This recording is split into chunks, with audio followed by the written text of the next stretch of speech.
It's 10:30 in the morning at kagigising ko. Hi, Dex. Ayan po si Dex. Tuwang-tuwa ko naman, Dex. Let's go. Magko-coffee tayo. Tapos tayo naman. Timpla tayo ng kape. So, ayan po, maulan po dito sa amin ngayong umaga. At ito po siya. Ayan. Sobrang maulan at saka malamig. So, sobrang late na ako nagising. 10 AM na. Pero usually nagising ako hapon na rin naman. Hey you guys, how are you? Nasaan yung iba? Ha? So, let's make a coffee. And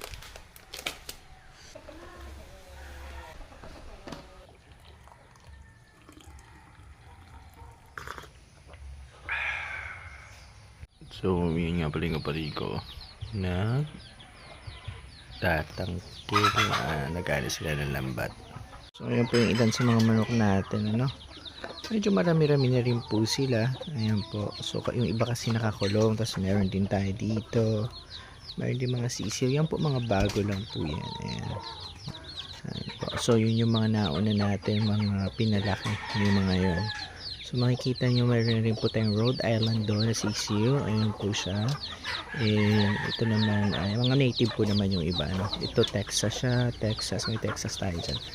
So yung iba natin nandun po nakakulang. Yung ibang Texas natin na chicken. Ilan pa lang po sila. Siguro mga around 40 pieces pa lang po sila. Yung iba po ay nasa layasan, yung iba nakakulong alpas po kasi sila. So medyo malawak po kasi yung lupa natin dito. Yung iba po ay nasa galaan pa. Yung iba naman po nasa itlugan nila. So I think ang nasa itlugan po natin ay 7 chicken po yung nasa natin. Nasa itlugan. Ayan po yung iba. Then meron po tayo dito nakakulong. Ayan po. Nagkasakit po kasi siya kaya kinulong. Then ito po ay bago rin. 5 pieces po yung anak niya. So mga 1 week na po siya. At yan po si mama nagbabawag siya ng manok natin. Yun, ang dami na po.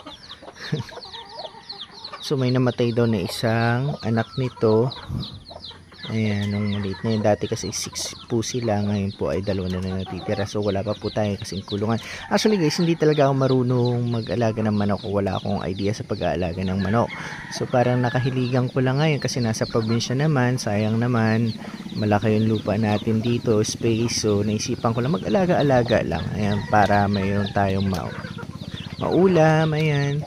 So may eggs na pwedeng kunin pag nangingitlog na sila, tsaka mayroon pwedeng ulamin. Napakasarap po kasi ng native chicken lalo na kung gagataan So naman po sila, napakarami na nila.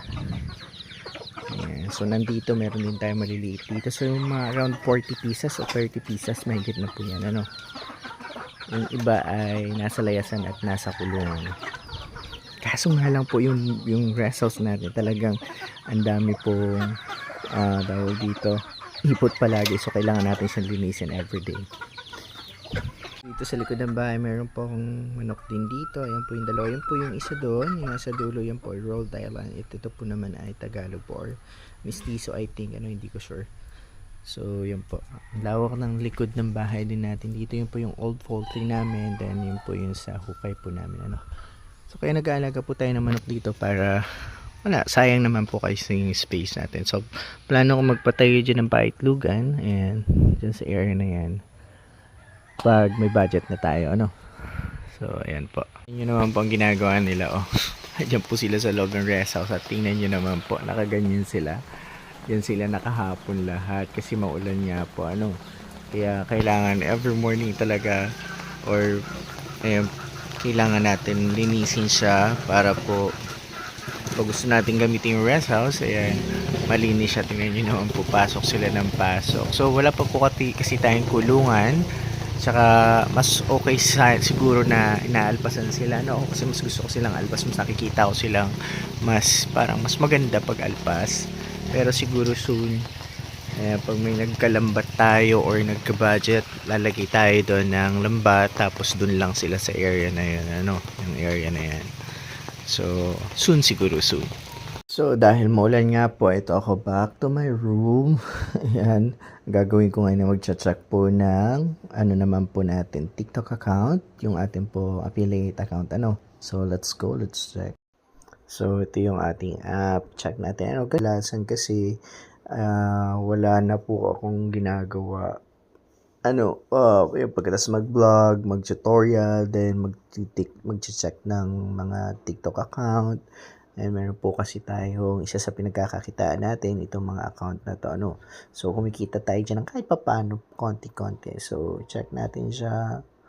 Okay.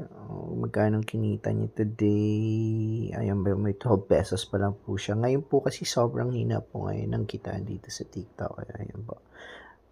So, hindi ko alam kung magkano yung kinita niya today. So, ayan, 108 pesos pa lang. And we have to check kung ano yung 12, ito yung isa. So, mababa kasi yung rating nito. So, lipat tayo sa ibang account. Ayan, check natin dito.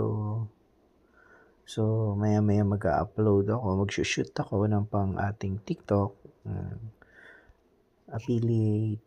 Wala pa akong TikTok account na pang-vlog. Pero meron po tayong TikTok account na pang-affiliate. Siguro subukan natin next time, magawa ng TikTok account po na pang-vlog. So, itong isa, ayan po, 102 na siya as of, ayan po, makikita nyo pa lang naman, 11:30. Ayan po, meron 7 sold, 102 commission. Ayan po, isa po ito sa pinagkakakitaan natin, Then, check natin yung earnings. So, mayroon tayong 315 as of 11:30.